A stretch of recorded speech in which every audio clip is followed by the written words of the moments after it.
మహానగరంలో మాయగాడు, ఆంధ్ర రాష్ట్రంలో అంతు చిక్కని మాయగాడు చంద్రబాబు నాయుడు. అత్యంత భారతదేశంలోనే ఏ ప్రభుత్వం ఏ నాయకుడు చేయలేనటువంటి పద్ధతిలో ఒక కార్పొరేషన్గా ఉండేటువంటి ఆర్టీసీ అనేటువంటి సంస్థని ప్రభుత్వంలోకి విలీనం చేసినటువంటి మహానుభావుడిగా జగన్మోహన్ రెడ్డి గారు 55 లక్షల మంది కార్మికులకి ప్రభుత్వ ఉద్యోగాలుగా ఇచ్చినటువంటి ఆయన్ని ఇవాళ చంద్రబాబు నాయుడు గారు వచ్చి ఆ సంస్థని నిర్వీర్యం చేయాలనేటువంటి ఒకే ఒక్క ఉద్దేశంతో ఆయన మొత్తం దీన్ని ప్రైవేటైజ్ చేయడానికి అడుగులపైన అడుగులు వేసుకుంటూ ఇటుకలపైన ఇటుకలు పెంచుకుంటూ ముందుకు వెళ్లేటువంటి తరుణం మనకు కనబడతా ఉంది. దానిలో భాగంగానే చంద్రబాబు గారి నైజం గతం నుంచి ఈనాటి వరకు కూడా చూస్తా ఉంటే మనకు కనబడతా ఉంది.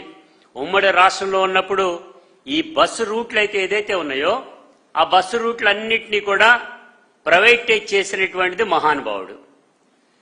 2 ప్రైవేట్ ఆపరేటర్స్ ని ఇంట్రడ్యూస్ చేసినటువంటిది కూడా చంద్రబాబు నాయుడు. అదే పద్ధతిలో అధికమైనటువంటి లాభాలతో వచ్చేటువంటి రూట్స్ ఏవైతే ఉన్నాయో వాటిని మాత్రం ప్రైవేటు వ్యక్తులకి, ముఖ్యంగా చెప్పాలంటే అనుంగ శిష్యులకి ధారాదత్తం చేసినటువంటి వాడు చంద్రబాబు నాయుడు. పేద ప్రజల యొక్క వాహనం ఏదైతే ఉన్నది అనుకుంటామో అది ఆర్టీసీ బస్సు.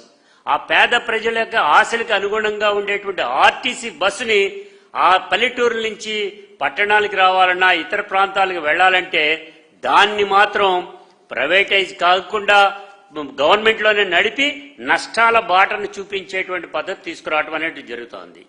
ఈ నష్టాల బాట జరుగుతుంది అనేటువంటి ఓ పక్కన చెప్తున్నాడు. ఈ రోజున కొత్త రాగం ఏం తీస్తున్నాడు? 16 సంస్థలకు సంబంధించినటువంటి వాటిలో సర్వీసెస్ లో ఉచిత బస్సు ప్రవేశపెడుతున్నామని మహిళల కోసం చేశామని చెప్తారు. ఓకే, బాగానే ఉందనుకున్నారు. కానీ తీరా వచ్చేప్పటికి దాన్ని 5 సర్వీసుల కింద దిగజార్చి ప్రజల యొక్క మహిళల యొక్క ఆశలకి అనుగుణంగా కాకుండా వాళ్లపైన నిప్పులు పోసేటువంటి కార్యక్రమం తీసుకున్నాడు.